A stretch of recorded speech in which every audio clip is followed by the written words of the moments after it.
2025 JEE എക്സാമിൻ്റെ application കൊടുത്തതുമായിട്ട് ബന്ധപ്പെട്ട് അതിൻ്റെ കറക്ഷൻ ഫെസിലിറ്റി സ്റ്റാർട്ട് ചെയ്യുന്നതിൻ്റെ നോട്ടിഫിക്കേഷനാണിത്. അതായത് നിങ്ങൾ അപേക്ഷ കൊടുത്തപ്പോൾ, അപ്ലിക്കേഷൻ കൊടുത്തപ്പോൾ എന്തെങ്കിലും എററുകൾ വരുത്തിയിട്ടുണ്ടെങ്കിൽ അത് കറക്റ്റ് ചെയ്യാനുള്ള സമയമാണ്. അപ്പോൾ അതിൽ എന്തൊക്കെ കറക്റ്റ് ചെയ്യാം എന്നുള്ളതിൻ്റെ ഡീറ്റെയിലാണ് ഈ വീഡിയോയിൽ.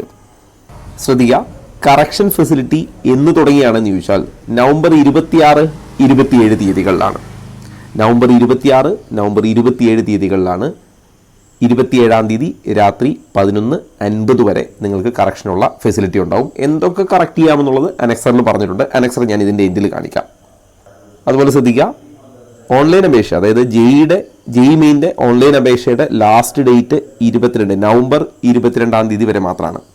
അപ്പോൾ ഇതിന് ശേഷം ഡേറ്റ് എക്സ്റ്റെൻഡ് ചെയ്യില്ല എന്നവർ പറഞ്ഞിട്ടുണ്ട്. ഇനി എക്സ്റ്റെൻഡ് ചെയ്യുകയാണെങ്കിൽ അതിൻ്റെ അപ്ഡേറ്റ് ഞാൻ കമ്മ്യൂണിറ്റിയിൽ ഇടാം. ഇപ്പം നിലവിൽ അവർ എക്സ്റ്റെൻഡ് ചെയ്യില്ല എന്ന് പറഞ്ഞിട്ടുണ്ട്. പിന്നെ കറക്ഷൻ ഫെസിലിറ്റിയും അതേപോലെ തന്നെ 1 ടൈമാണ്. ഒരു പ്രാവശ്യം നിങ്ങൾക്കത് ഉപയോഗിക്കാൻ പറ്റൂ. അതിങ്ങനെ വൺസ് നിങ്ങളത് ഉപയോഗിച്ചാൽ അത് ഫിക്സ് ആവും. പിന്നെ നിങ്ങൾക്കത് മാറ്റാനും പറ്റില്ല.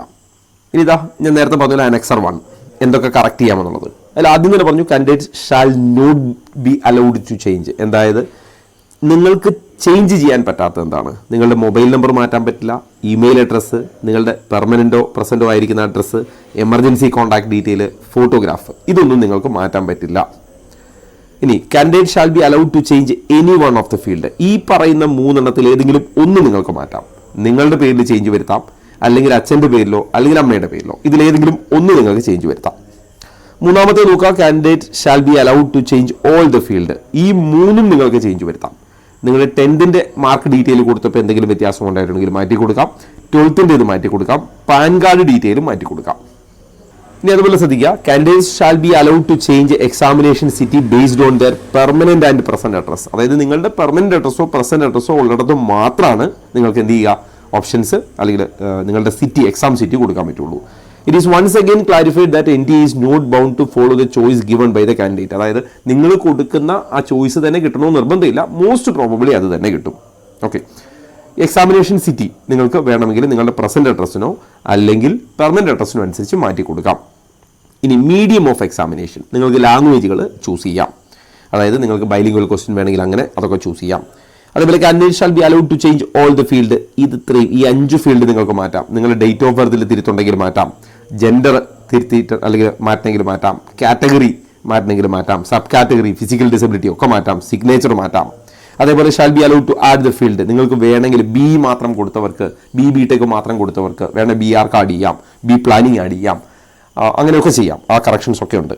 അപ്പോൾ ഇതിൽ പറഞ്ഞിട്ടുണ്ട്, if there is an impact on the ഫീ. അതായത് നിങ്ങളിപ്പോൾ പേപ്പർ അഡീഷണലി കൊടുത്തു എന്ന് വിചാരിക്കുക, അപ്പോൾ നിങ്ങൾ അഡീഷണലി ഫീ അടയ്ക്കേണ്ടി വരും. അങ്ങനെയാണെങ്കിൽ നിങ്ങൾ ആ ഫീ അടയ്ക്കണം.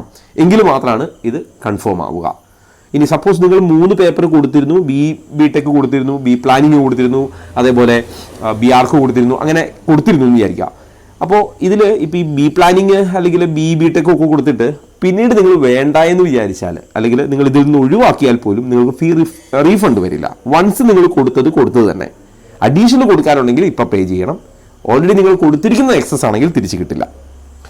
ഇനി അതേപോലെ ഈ പേയ്മെന്റ് കൊടുത്താൽ നിങ്ങളുടെ കറക്ഷൻ ക്ലിയർ ആവൂ അല്ലെങ്കിൽ കറക്ഷൻ ആവൂ. അതേപോലെ the only 1 time correction will be allowed for the candidate. അല്ലെങ്കിൽ ഒരു പ്രാവശ്യം നിങ്ങൾക്ക് അതിന് ചാൻസ് കിട്ടൂ. വൺസ് നിങ്ങൾ കറക്റ്റ് ചെയ്തോ ഷാൽ ബി ഫ്രോസൺ, അത് ഫിക്സ് ആവും. അപ്പോൾ ഈ കറക്ഷനുമായിട്ട് ബന്ധപ്പെട്ട കാര്യങ്ങൾ ഇത്രയാണ്. ഇനി ഇതുമായിട്ട് ബന്ധപ്പെട്ട് മറ്റെന്തെങ്കിലും അപ്ഡേറ്റ് വരികയാണെങ്കിൽ ആ ഫയൽ അല്ലെങ്കിൽ എന്താണോ ഡീറ്റെയിൽ അത് ഞാൻ കമ്മ്യൂണിറ്റിയിൽ പോസ്റ്റ് ചെയ്യാം. കമ്മ്യൂണിറ്റിയുടെ ലിങ്ക് ഞാൻ കമന്റ് ബോക്സിൽ പിൻ ചെയ്തിട്ടുണ്ട്. എൻട്രൻസ് സംബന്ധമായ വാർത്തകളും അപ്ഡേഷനുകളും ഏറ്റവും വേഗം ആധികാരികമായി അറിയാൻ സബ്സ്ക്രൈബ് ചെയ്യുക, ബെൽ ഐക്കൺ അമർത്തുക. ഈ വീഡിയോ മറ്റു സുഹൃത്തുക്കളിലേക്കും ഷെയർ ചെയ്ത് നൽകുക.